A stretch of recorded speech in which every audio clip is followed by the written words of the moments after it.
नमस्कार। आइए सुनते हैं मुंशी प्रेमचंद द्वारा लिखी कहानी चोरी। कहानी सुनने से पहले दोस्तों, मैं आपसे एक निवेदन करना चाहती हूँ। अगर आपको मेरे चैनल के कंटेंट पसंद आते हैं तो कृपया मेरे चैनल को सब्सक्राइब करें, लाइक करें, साथ ही शेयर भी करें। तो आइए सुनते हैं चोरी। हाय बचपन, तेरी याद नहीं भूलती। वह कच्चा टूटा घर, वह पुआल का बिछौना, वह नंगे बदन नंगे पांव खेतों में घूमना, आम के पेड़ों पर चढ़ना, सारी बातें आंखों के सामने फिर रही हैं। चमरौधो जूते पहनकर उस वक्त कितनी खुशी होती थी, अब फ्लेक्स के बूटों से भी नहीं होती। गरम पनवे रस में जो मजा था वह अब गुलाब के शरबत में भी नहीं। चबेने और कच्चे बेरों में जो रस था वह अब अंगूर और खीर मोहन में भी नहीं मिलता।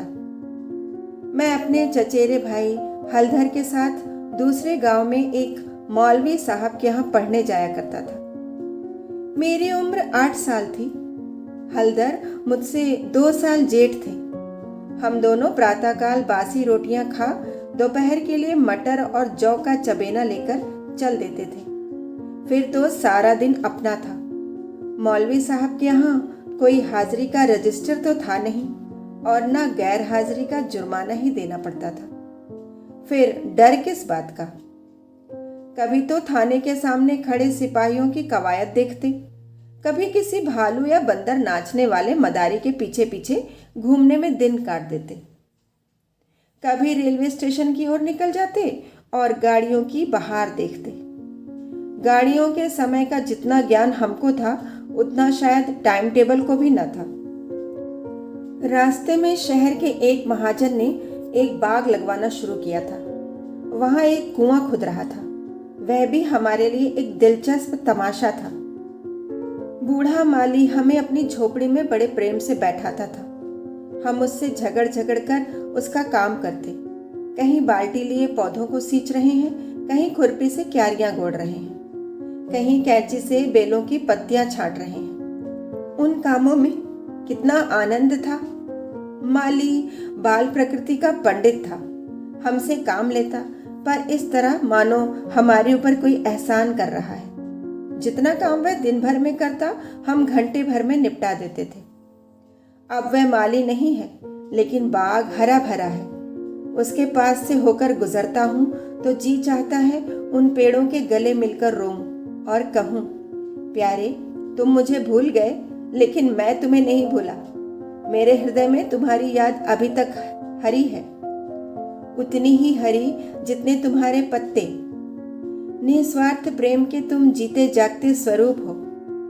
कभी कभी हम हफ्तों गैर हाजिर रहते, पर मौलवी साहब से ऐसा बहाना कर देते कि उनकी बढ़ी हुई तोरियां उतर जाती। उतनी कल्पना शक्ति आज होती तो ऐसा उपन्यास लिख मारता कि लोग चकित रह जाते। अब तो यह हाल है कि बहुत सिर खपाने के बाद कोई कहानी सूझती है। खैर, हमारे में मौलवी साहब दर्जी थे। मौलवीगिरी केवल शौक से करते थे। हम दोनों भाई अपने गांव के कुर्मी कुम्हारों से उनकी खूब बड़ाई करते थे। यूं कहिए कि हम मौलवी साहब के सफरी एजेंट थे। हमारे उद्योग से जब मौलवी साहब को कुछ काम मिल जाता तो हम फूले न समाते। जिस दिन कोई अच्छा बहाना न सूझता, मौलवी साहब के लिए कोई न कोई सौगात ले जाते। कभी सेर आधा सेर फलियां तोड़ ली तो कभी 10-5 ऊख, कभी जौ या गेहूं की हरी हरी बालें ले ली। उन सौगातों को देखते ही मौलवी साहब का क्रोध शांत हो जाता।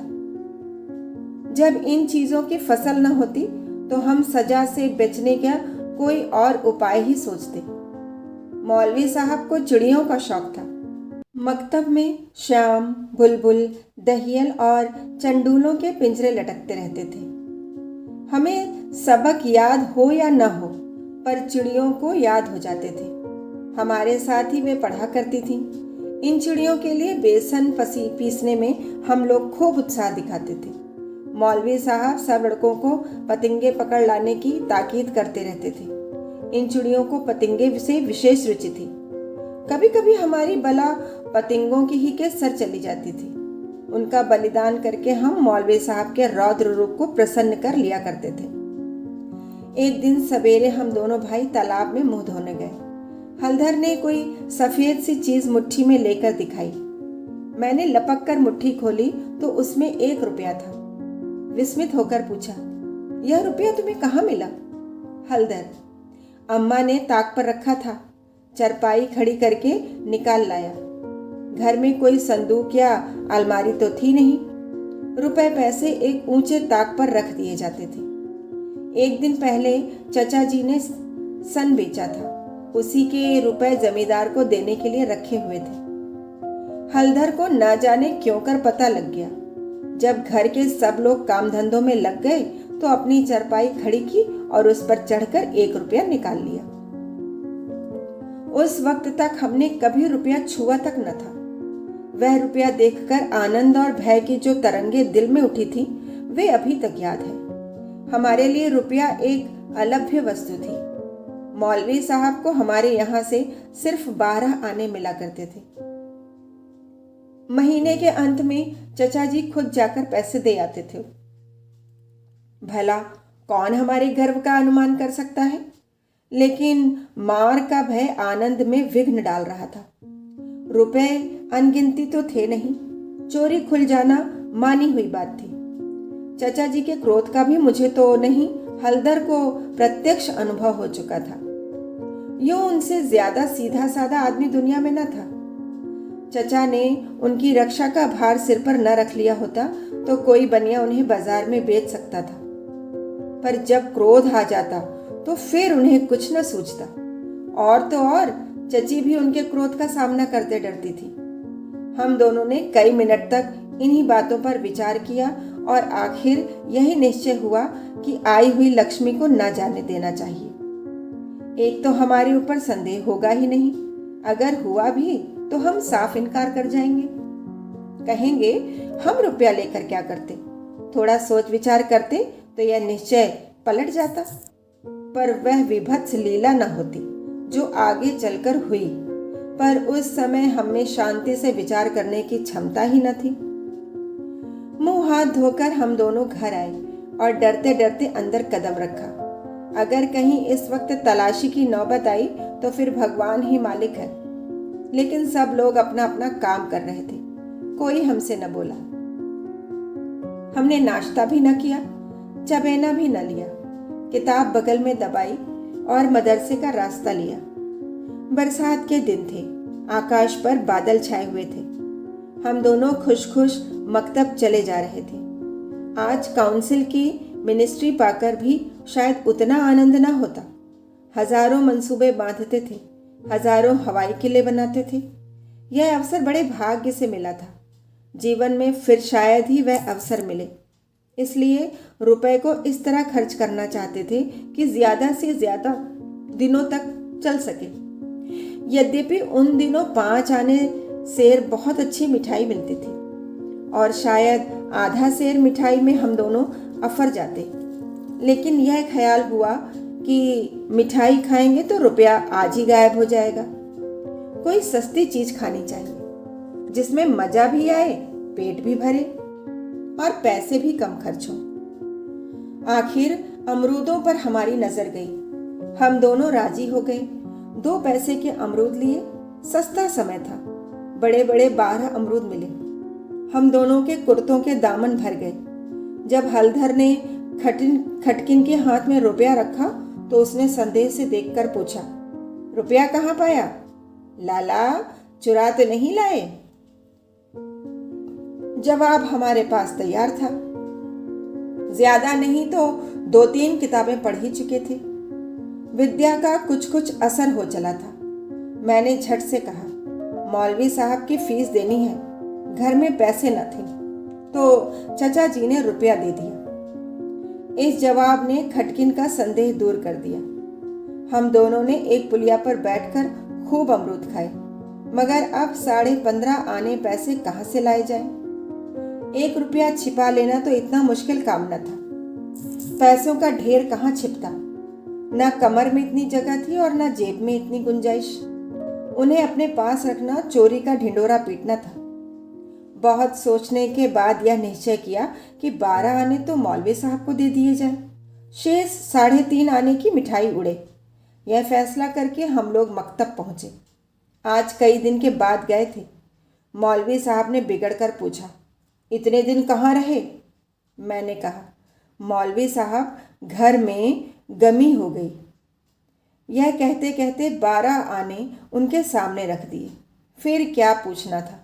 पैसे देखते ही मौलवी साहब की बाछें खिल गईं। महीना खत्म होने में अभी कई दिन बाकी थे। साधारणतः महीना चढ़ जाने और बार बार तकाजे करने पर कहीं पैसे मिलते थे। अब की इतनी जल्दी पैसे पाकर उनका खुश होना कोई अस्वाभाविक बात न थी।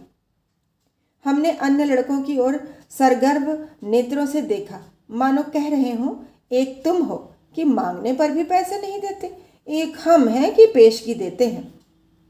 हम अभी सबक पढ़ ही रहे थे कि मालूम हुआ आज तालाब का मेला है।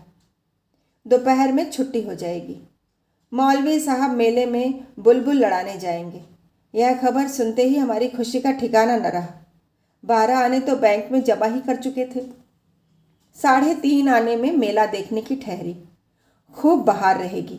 मज़े से रेवड़ियाँ खाएंगे, गोलगप्पे उड़ाएंगे, झूले पर चढ़ेंगे और शाम को घर पहुँचेंगे।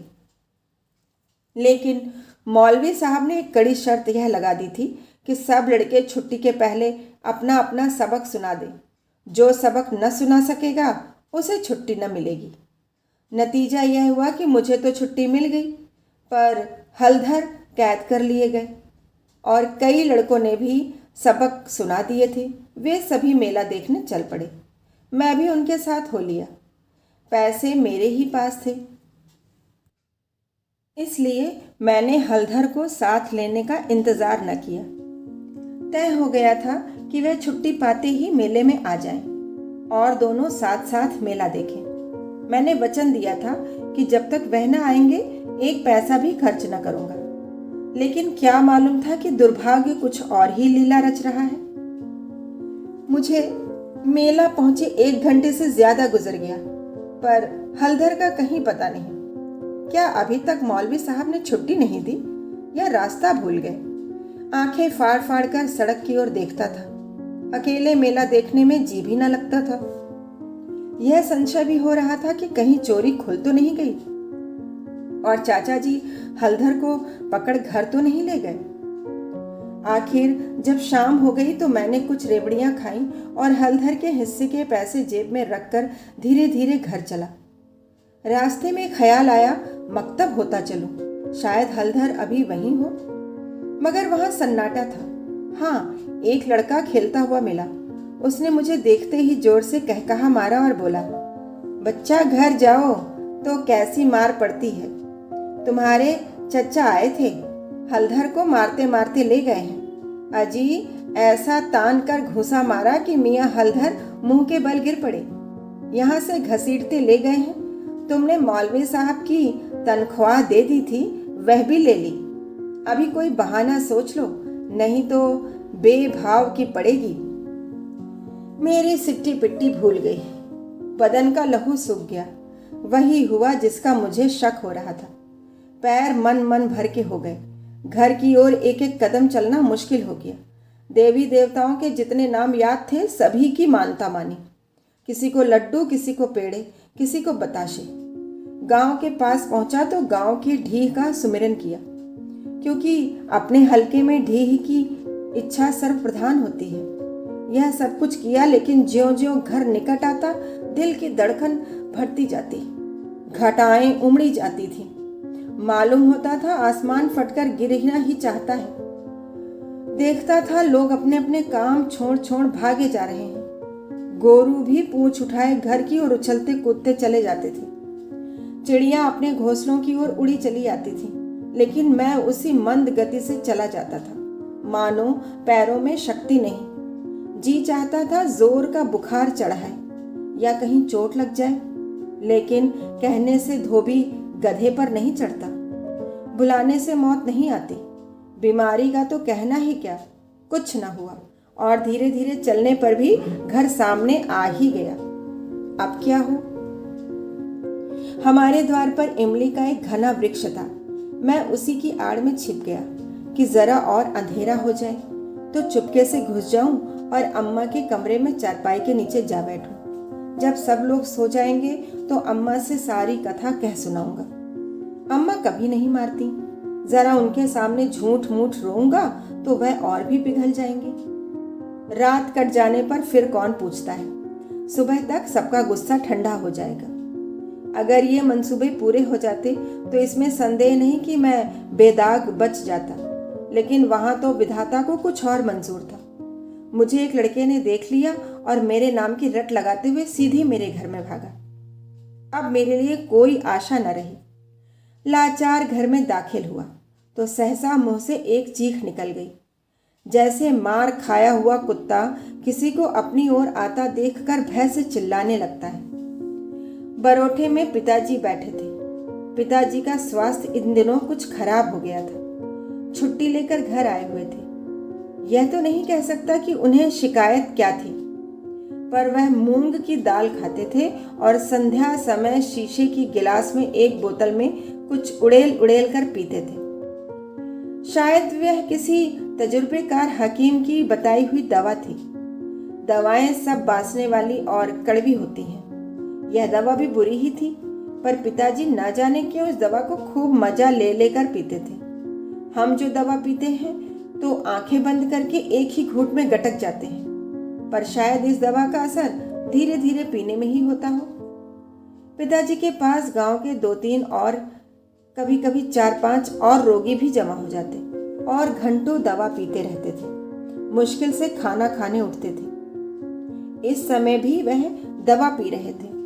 रोगियों की मंडली जमा थी। मुझे देखते ही पिताजी ने लाल लाल आंखें करके पूछा, कहाँ थे अब तक?